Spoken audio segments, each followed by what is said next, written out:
Le récent sommet des BRIC à Kazan, en Russie, devrait marquer la fin des illusions néoconservatrices incarnées dans le sous-titre du livre de Zbigniew Brzezinski de 1997, Le Grand Échiquier, la primauté américaine et ses impératifs géostratégiques. Depuis les années 1990, l'objectif de la politique étrangère américaine a été la primauté, c'est-à-dire l'hégémonie mondiale. Les méthodes privilégiées par les États-Unis ont été les guerres, les opérations de changement de régime et les mesures coercitives unilatérales, sanctions économiques. Kazan a rassemblé 35 pays représentant plus de la moitié de la population mondiale qui rejettent l'intimidation américaine et ne se laissent pas impressionner par les revendications de l'hégémonie américaine. Dans la déclaration de Kazan, ces pays ont souligné l'émergence de nouveaux centres de pouvoir, de prise de décision politique et de croissance économique, qui peuvent ouvrir la voie à un ordre mondial multipolaire plus équitable, juste, démocratique et équilibré. Ils ont mis en avant la nécessité d'adapter l'architecture actuelle des relations internationales pour mieux refléter les réalités contemporaines, tout en déclarant leur engagement en faveur du multilatéralisme et du respect du droit international, y compris les buts et principes inscrits dans la Charte des Nations Unies, ONU, en tant que fondement indispensable. Ils ont particulièrement critiqué les sanctions imposées par les États-Unis et leurs alliés, affirmant que de telles mesures sapent la Charte des Nations Unies, le système commercial multilatéral et les accords de développement durable et environnementaux. La quête néoconservatrice pour l'hégémonie mondiale plonge ses racines dans la croyance américaine en son exceptionnalisme. En 1630, John Winthrop invoquait les évangiles en décrivant la colonie de la baie du Massachusetts comme une ville sur la colline, déclarant grandiloquemment que les yeux de tout le peuple sont tournés vers nous. Au XIXe siècle, l'Amérique était guidée par le destin manifeste, visant à conquérir l'Amérique du Nord en déplaçant ou en exterminant les peuples autochtones. Au cours de la Seconde Guerre mondiale, les Américains ont adopté l'idée du siècle américain, selon laquelle, après la guerre, les États-Unis dirigeraient le monde. Ces illusions de grandeur ont été suralimentées avec l'effondrement de l'Union soviétique à la fin de 1991.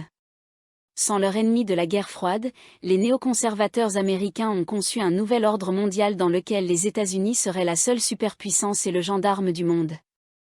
Leurs instruments de politique étrangère privilégiés étaient les guerres et les opérations de changement de régime pour renverser les gouvernements qu'ils désapprouvaient.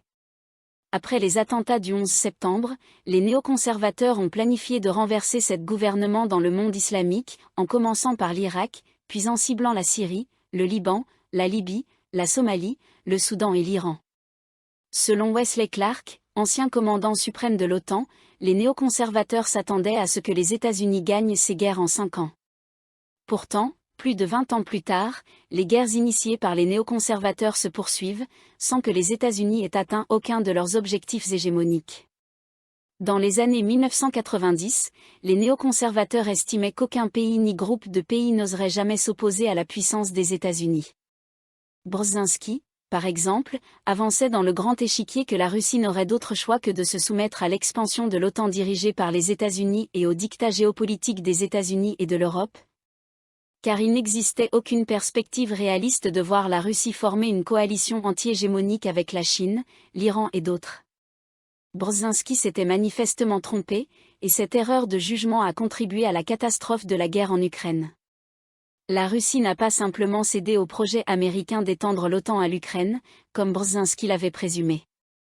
Elle a fermement refusé, prête à faire la guerre pour arrêter ses projets américains.